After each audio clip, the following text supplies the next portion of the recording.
Hello everyone and welcome to my channel. This is the 57th part of What If Deku Was Sanji's Reincarnation, My Heroes Reborn. The author of this great fanfic is Ivally. Links to them and original story in the description. Chapter 57, Soul Connection. Many years ago, a couple approached a building called Nina's Ripoff Bar. The man was blonde and the woman was a brunette. Both of them entered the bar. Inside, a woman with short orange hair and was beating up a guy much bigger than her. Her face lit up when she saw the two. "Hey, you were in the area too," said the woman. That was when they saw a man with green hair while 3 katanas laid nearby on a stool at the bar. "So you're here too, said the man, taking a seat next to him. "So trying to repay the debt? Or does she own your soul?" The green-haired man gritted his teeth and glared at him. "Hey, you need help with him?" the woman asked the orange-haired woman. "Well, you do know your stuff," said the orange-haired woman. "All right then," said the brown-haired woman with a sadistic grin. "You know you didn't answer my question," said the blonde man. "Oh God! What's she doing to my thumb?" yelled the poor sap that was getting beaten up. "She doesn't own my soul," growled out the green-haired man. "Sure she doesn't. Considering your lifestyle, there's nothing you can give her," said the blonde man, "because I doubt you even have any money." "You want to make something, swirly brow?" yelled the green-haired man. "Come at me, shitty swordsman," yelled the blonde man. "That's enough," yelled the orange-haired woman, punching the two in the heads. "Gah! What is this pain?" yelled the poor hapless sap. "It's nice seeing the two of you on the same day," said the orange-haired woman, "but if you fight here I will charge you the normal prices and then throw you out." "I'll behave," said the blonde in a happy tone. "Whatever which," muttered the green-haired man. The orange-haired woman nodded and went back to beating up the poor sap. "That shouldn't be bending that way," yelled the poor sap. "So," said the blonde, "how have you been since the last meeting?" "The same, dealing with Marines," said the green-haired man. "So did you and Tashigi finally do it, or are you still using your fights as a stand-in?" said the blonde. "I've told you it's not a sex thing," yelled the green-haired man. The blonde, however, just shrugged. "That kid she's been training is probably going to fight me again," said the green-haired man. "That guy who's trying to become the new world's greatest swordsman?" asked the blonde man. "You think he'll actually beat you this time?" "Not this time," said the green-haired man, "but he might actually give me a workout this time." The blonde man nodded. "Remember to be careful, we don't want him to be too injured after all, or word might spread too much," said the orange-haired. "I know, unless," said the brown-haired woman. That was when the green-haired man got up. "Leaving already?" asked the blonde man. "I've been here for a few hours and with you here word might spread," muttered the green-haired man. "It's better if I'm not in a place for too long." The blonde man nodded. After their dear captain's death, it was better to pretend that the crew had broken up after all and to not be in the same place for too long. They were all among the most wanted people in the world after all. "I can remove his memory and then he can return without ever knowing he's been here before," said the brown. "My God," sighed the orange-haired woman, "you genius. I'm so happy you came here at the right time." "What?" cried the poor sap. "See you at the next meeting, Zoro," said the blonde man. The green-haired man who was Zoro nodded at the man who was indeed Sanji as he left the bar. "Later witch," muttered Zoro. "Don't call Nami that," yelled Sanji. And that was the last time that Zoro and Sanji would see each other. Well, in this life anyway. Present day. Katsuki Bakugo was staring at his hands. Once he left the 4th stage of Priestess Quirk, he knew what happened, that well, he was hit by her quirk and remembered his past life. His past life as someone who started out as a bounty hunter in order to become a world's greatest swordsman and was something of a lone wolf until he met that grinning idiot and joined his pirate crew as the first person and unofficial first mate. A grinning idiot he was willing to die for. He was filled with so many thoughts about it. The first was that he realized he needed a Kuina in this life. Someone who set him on his ass when he was young and impressionable to make him realize that he needed to learn a lot. Not only that, but that past life finally taught him humility. Yes, he could easily become the best, but it was going to take so much blood, sweat, and tears to do it. And another thought was the realization that superpowers, while awesome, didn't mean much if that person had other skills. Sure, plenty of people in his past life who was in the top tier had superpowers, but he wasn't among them, and there are plenty of others too. He still loved his quirk, but he now knew that it wasn't all there was. However, the biggest one was how much he fucked up. He knew that Izuku was Sanji. Mostly because Izuku had mentioned his past life details and the fact that he even described their current relationship to Mosshead on Amede. Sure, they fought a lot in their past life, but when they got down to it, the truth was deep down, the two of them were brothers. And in this life he made sure that his brother in all but blood relive his crappy childhood all over again. And what was worse, it was by his hands. No wonder why he was pissed off with him. Going through 2 childhoods of mocked and beaten for not having powers. And being the cause of the second time. And thanks to having an adult's memories in his head, he can now look back on his current life's memories and see Izuku for what he was. He would have questioned why he was such a sweet guy, when not acting like Sanji, but he knew Inko well enough, and having such a loving mother would probably do that. Still, he fucked up and fucked up badly. There was a knock on the door. "I'm coming in anyway," said Hibiki from the other side of the door. Bakugo blared at the blonde hero as he came into the hospital room. "So how you feeling?" asked Hibiki. "You know, don't you?" he asked. Hibiki sighed. "About the fact that history repeated itself," said Hibiki. "Yeah, told us on the first day back from school after the USJ, and I know he confronted you right before." "I'm a fucking sociopath," muttered Bakugo. "No, you're not," said Hibiki. "You understand what you did was wrong and have been trying to fix it before this point. You were just on the same level as sociopaths." The glare Bakugo gave him was harsh. "He recognized me too, didn't he?" asked Katsuki.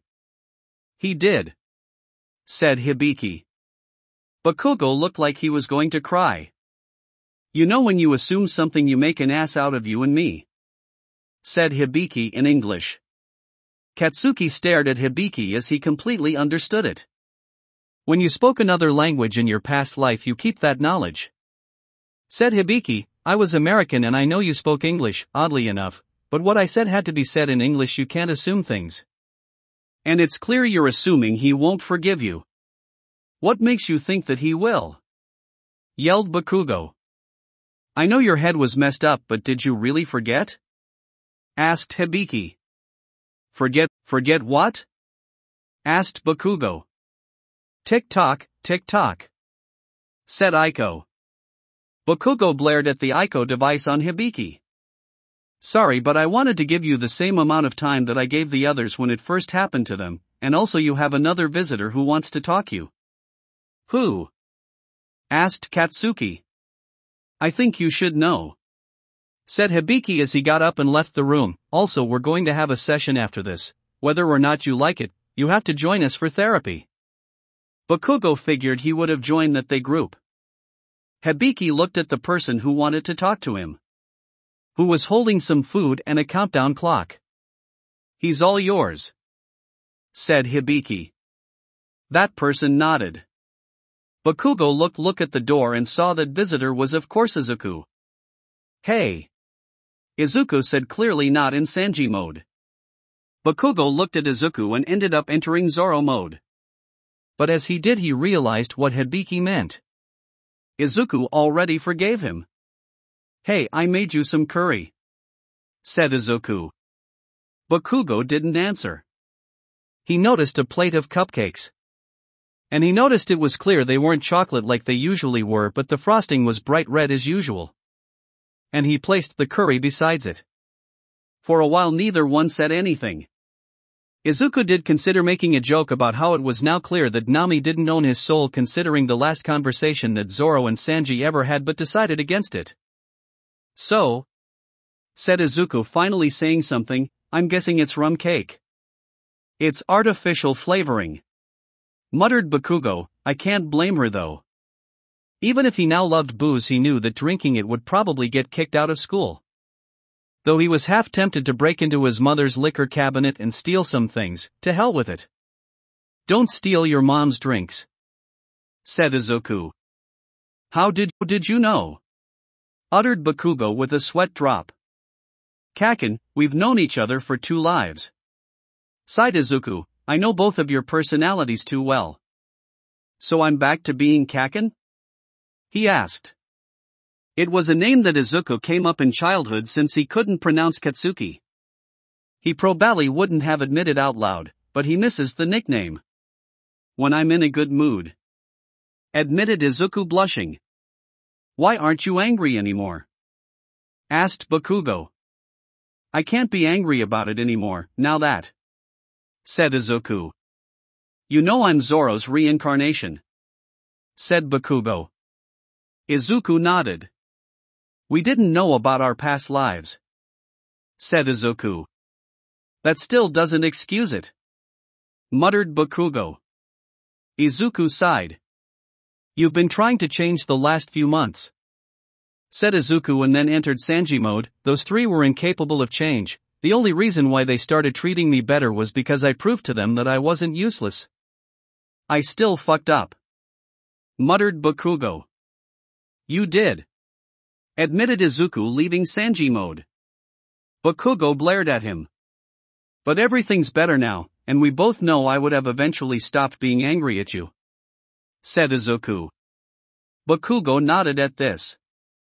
Honestly, he knew that was the case, especially after Izuku told him why he got angry at calling him Blackbeard's ghost. Which also admittingly made him want to go back in time and punch the past version of himself for mentioning that bastard and comparing him to Izuku. "If this hadn't happened, I was planning to tell you after the camp," said Izuku. "I see," muttered Bakugo. That was when Bakugo remembered something he needed to know. "How are you able to use Conqueror's Haki?" asked Bakugo. "I think it has something to do with my quirk," said Izuku. "You really have no idea, do you?" asked Bakugo. "No," sighed Izuku. "Figures you wouldn't," said Bakugo, who then smirked, moss head. No, sighed Izuku, covering his face. "Revenge is mine," cackled Bakugo, "because I certainly don't have any swirly eyebrows." Izuku just covered his face in embarrassment. Then a thought hit him and he went into Sanji mode. "At least I can use my quirk and my past life abilities at the same time," said Izuku. "I've already come up with ideas," said Bakugo with a viscous smirk. "I'm going to ask the support department for swords that can channel my sweat." Izuku looked at Bakugo. "You want to see that?" said Bakugo. "I want to see that," confirmed Izuku.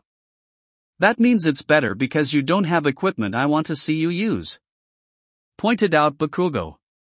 "Well, I don't need special equipment to use both." Izuku and Sanji. Bakugo blared back at Izuku. "Okay, you two settle down. It's time for the session," said Aiko from the countdown clock. "Okay," said Izuku. He grabbed Katsuki's wrist. "What the fuck, Deku?" yelled Katsuki. "The nurses told us you got lost several times," muttered Izuku and Sanji. "It's not my fault things keep moving around," muttered Katsuki. Izuku just face-palmed. Yep, no sense of direction and a combination of denial and thinking was everyone else's fault. This almost made him need to ask a question. "About your feelings about heroes?" asked Izuku. "Of course I know my past life's ideas was stupid," muttered Katsuki, rolling his eyes. Zoro's idea on what made a hero. Let's say there was a lot of booze, a hero would share the booze while a pirate would keep it all for himself. Oh, thank God, thought Izuku, knowing it was better not to voice that part. It helped that Bakugo had the idea that heroes never list in this life. Izuku took him to a room that Hibiki had set aside for the session. The others were there waiting for him. All right. So you made it, said Hibiki. Bakugo nodded. Izuku and Bakugo took seats in empty seats. All right. First off, let's go over the rules of the group. First rule, which is the most important, you can't talk about anyone else's problem with anyone from the outside. You can tell about your own problems but not anyone else's. Bakugo nodded. He had heard this rule so many times and knew it was better not fight it now that he was part of the group. Second rule, you have to refer to your past life as if it was you. Bad things happen if you try to distance yourself. Trust me, there have been cases people tried to distance themselves from their past lives and none of them ended well, said Hibiki. Bakugo nodded, remembering Izuku had brought it up once. Third rule, you have to call everyone by either their given name or nicknames, said Hibiki, which I just realized you won't have a problem with. Have he called any of you by your actual names? Asked the others. Momo and Mashireo both shook their heads no, while Toru just held up a sign that said no. Fourth rule, don't talk about your death, unless you have a very good reason or it's darkly funny and you want to share. I don't want to tell you mine and I'm sure you don't want to share yours. Also, if you know how someone else died, keep it yourself, said Hibiki. Izuku nodded at the one, in Bakugo, or rather Katsuki, since he was part of the group, knew it meant that Izuku had gotten the information. And now a brand new fifth rule, no inside jokes from your past life, said Hibiki. Seriously? Yelled Izuku, Katsuki, and Toru. Katsuki looked at Toru. Oh, I have some immortal friends.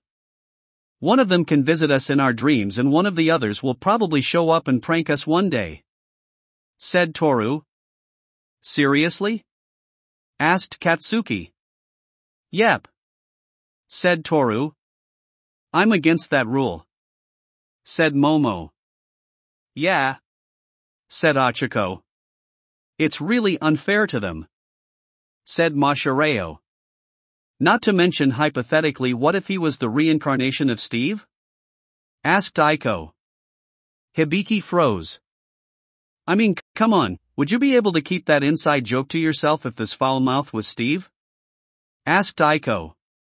Fine, just never mind that rule, said Hibiki, double face palming. What is that about? Asked Mashireo. I'll tell you later, he said. Izuku and Katsuki looked at each other and smiled evilly. You know, I was just thinking about the going Luffy-senpai, said Izuku. Katsuki laughed. Damn it. I tried to forget about that ship, said Katsuki. Come on, it was funny, said Izuku. It's the kind of ship you would build in this life, said Katsuki. Please don't say that, groaned Izuku. I was also thinking about that the first time Chopper saw a giant bird try to eat Luffy, said Katsuki. Poor Chopper, that really freaked him out, sighed Izuku. They counted to talk about this as they did. The others stared at Hibiki. You know they wouldn't be doing this if you hadn't tried to make that rule, pointed out Momo. I know, he grumbled. Just let them get it out their system, said Toru. After bringing up a few other things, Katsuki said this. Remember Fleur Clutch? He said. Then he froze along with Izuku. He realized that A. It wasn't funny but terrifying, and B. It will probably never be funny. The girls were freaking out at their expressions. What? Asked Toru. I don't think I want to know, said Ochako. I'm sure they'll be fine, said Momo. However, Hibiki and Mashireo both realized what the look on their faces meant. Mashireo winced. Someone got their balls crushed. thought Hibiki, also wincing. You know, let's finally start talking, said Aiko. Oh right, said Hibiki. All right, expect for Izuku for obvious reasons. I think we should all tell him about our past lives. Katsuki nodded, knowing that would probably be a good idea to be caught up on everything. Okay, said Hibiki, who began to tell him about his past life as Tony Stark. Also, everyone was looking at him as he finished his turn. So, what was the thing about Steve? Asked Achiko. Hibiki sighed, knew he had to tell that story. Okay, so we were on a mission and I hit a force field. I ended up saying, shit, then Steve, one of my teammates, scolds me by saying language. Why would he scold you? Asked Katsuki. Well, for one thing, he was from the 1940s. He was frozen during World War II due to a mission gone wrong, explained Hibiki. Wait, one of your teammates was frozen while fighting in World War II? Asked Momo, surprised as it was news for her. Aiko mentioned that one of his teammates was the Norse god of thunder, said Mashireo. Everyone turned to Hibiki, who glared at Aiko's device. It slipped out okay, and it was during the fight with Righteous Fury, said Aiko. Hibiki sighed and pinched the bridge of his nose. That was something to unpack later for sure. Thankfully, it wasn't his job, as it would be someone else's job to tell him. So who wants to go first? Said Hibiki. I will.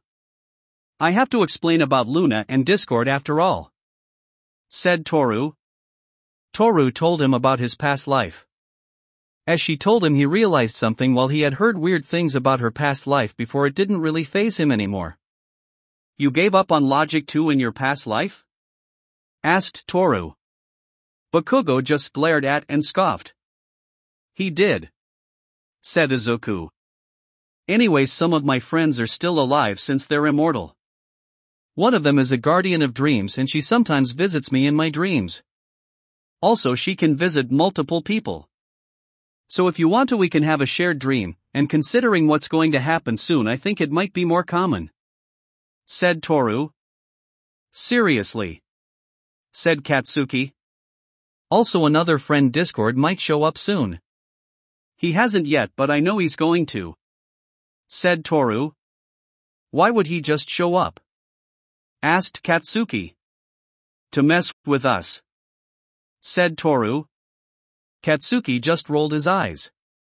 Achiko went after Toru. There wasn't much to say about it, though Katsuki did listen to the story. Though afterwards it was Momo's turn, who knew she had to explain a certain detail along with Izuku. What do you mean your guild was a lot like the crew? Asked Katsuki. When we first met Luna we found this out, said Izuku, blushing a little. In the dream realm it showed us memories, said Momo, and there were a lot similarities between both groups. Like I'd believe that, muttered Katsuki. You seriously can't believe that there couldn't be a group like the crew? Asked Izuku. I doubt there'd be anyone like us, said Katsuki.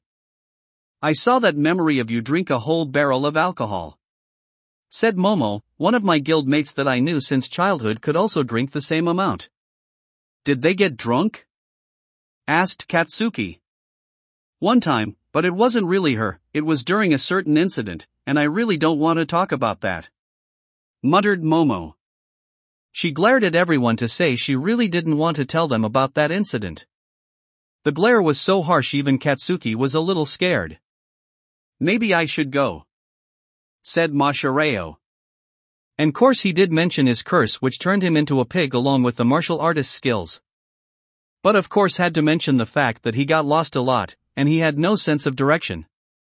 That's pathetic, muttered Katsuki. You know, the nurses told me that you got lost a couple times trying to find the nurses' station, said Hibiki. It kept moving around, muttered Katsuki. I still have a sense of direction. And now a dramatization on what happened to his sense of direction. In Katsuki's mindscape, after Zoro's memories and Katsuki watched at a device labeled sense of direction broke. Something just broke, said Zoro. Who cares what it was? Said Katsuki. In the real world. Okay, so he's in denial. Said Hibiki. What does that mean? Asked Katsuki. Now! Yelled Aiko. And suddenly Izuku, Momo, and Mashireo all tackled. What the fuck are you doing? Fucking let go of me! Yelled Katsuki. Momo forcibly lifted up his arm and Hibiki, cuffed with some kind of bracelet, was clearly locked. I'm sorry Katsuki, but this is for your own good. Said Hibiki. They all got off him before he could either blow them up or blow them away. What the fuck is this? Yelled Katsuki. A tracker. Don't worry, it will fit under your gauntlets. It's also fireproof, waterproof, blastproof, and practically indestructible. There's also Aiko and emergency beacon buttons, in case you need help from Aiko for some reason. Explained Hibiki. Look, I have to wear one too. It's not too bad. Said Mashireo. Why does yours look different? Yelled Katsuki. Because unlike you, I'm not in denial that I have no sense of direction. Said Mashireo. He's got a point. Muttered Izuku in Sanji mode, you can't keep blaming everything moving around. It's not my fault that it does arrow cook. Growled Katsuki, glaring at him. You want to make something of it. Said Izuku, clearly in Sanji mode. Momo looked at the two. Go ahead. I heard it was your job in your past life too, said Hibiki. Momo walked over and punched both of them in the head.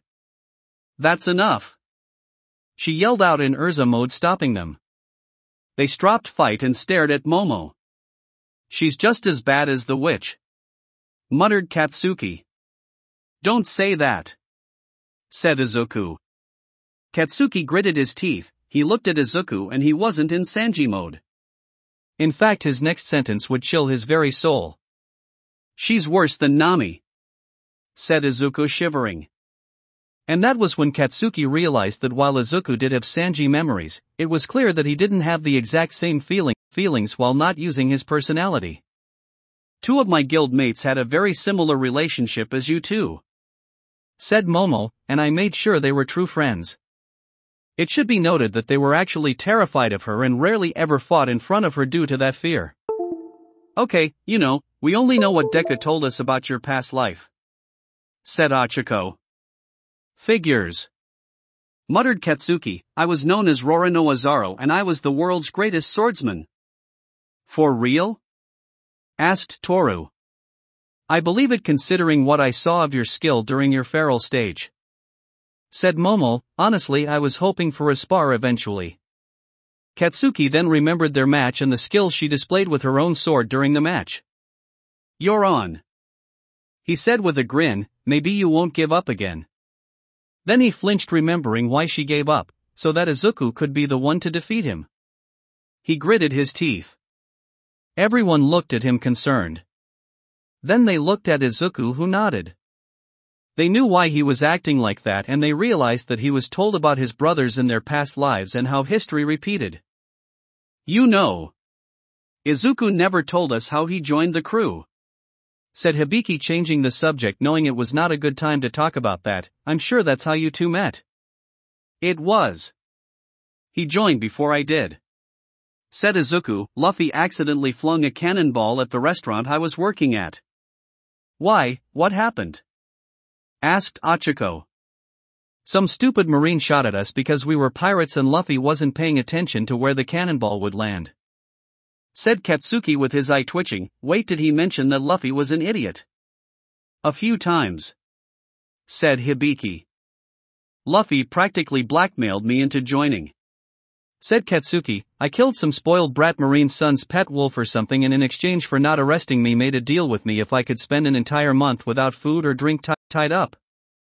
But the bastard was going to go back on his word and execute me. He basically said that if I joined his crew then he'll free me. Seriously? Asked Aiko. Yeah, sounds like Luffy. Said Izuku. For me, he saw me feeding someone who was starving and decided that I would be the chef he wanted. I was thinking. Said Toru, do you think it's possible for someone else from the crew to be here too if you two were somehow drawn together? Even Luffy? Both of them froze as they realized it was a possibility. What were the chances that Luffy's reincarnation was nearby? However, both of them realized. It's better if we never know, said Izuku. Yeah, agreed Katsuki. What are you partially afraid he might destroy something and do something stupid? Asked Aiko. Both of them had a haunted look in their eyes and basically said, yes we are. Okay then, look, I can't say more, but there will be an official announcement soon, but after that announcement we will be going to have session just about every day to get Katsuki caught up on a few things, to bring up to speed on certain things. Wait, you weren't married in your past life? He asked. No, he said. Okay, then we won't have to repeat that session then, said Hibiki. Also, there will definitely be a special session at one point, which someone else will handle. You'll understand when that happens. A few more things were said before ending the session with Toru volunteering to take Katsuki back to his room. I can find it myself, yelled Katsuki. No, you can't, said Izuku. Katsuki gritted his teeth. Toru brought him to his room. Let me guess, you want to talk to me about friendship? Asked Katsuki. Of course. And in this case you have to let it go, said Toru. What the fuck does that mean? Yelled Katsuki. That was when a cupcake was stuffed into his mouth. He gave her a look. Yeah, I'm still going to do that. She said, look, I know you finally understand what you've done wrong, but dwelling on it won't help anyone, especially not you. He glared at her. He really didn't want to choke on the cupcake. What do you think Luffy would say if he ever found out about this? Asked Toru. Katsuki swallowed the cupcake and was about to say something about being disappointed, but then realized that wouldn't be his reaction. If anything, he would kick his ass, telling him to stop feeling sorry for himself and make things right. You guys are like family, right? Asked Toru, and good families love each other. So stop feeling bad and look towards the future. You mentioned something about a friendship school, right? Asked Katsuki. Yeah, said Toru. Remember Magical Talking Pony? I know, said Katsuki. Well, I have to go. I've been kind of avoiding my parents, and I really should tell them that I got into a fight with the reincarnation of an evil clown, said Toru. What? Said Katsuki. The League of Villains recruited a couple evil reincarnations, said Toru. Me and Mashireo fought them and won. Katsuki spent some time in the hospital room. Eventually he was cleared and he returned home, where his mother Mitsuki made fun of his situation. I can't believe you were forced to remember your past life. You're lucky Inko told me about Izuku, otherwise I wouldn't have believed it, said Mitsuki. Also, the Ojiros warned me about your new little problem.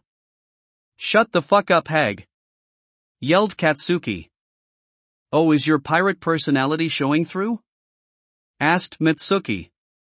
She didn't know what his past life wasn't much of a swearer, and the stereotypical pirates thing was more along the lines of the drunkard.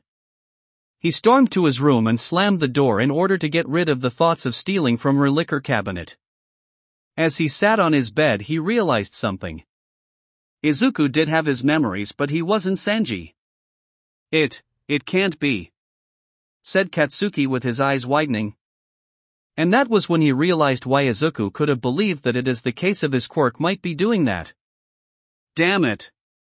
I really fucked with his head, muttered Katsuki.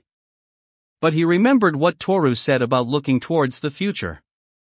And that future would be trying to figure out a way for Izuku and the problems he was having his haki. And thankfully he would have plenty of time. Especially with what UA was planning, as after what happened at the camp. They were planning something big, something that would change everything for their students. That will be it for this part. I hope everyone enjoyed. If you did, please leave a like and comment if you want part 58. If you want to hear more from me, subscribe. I hope to see you all in the next one.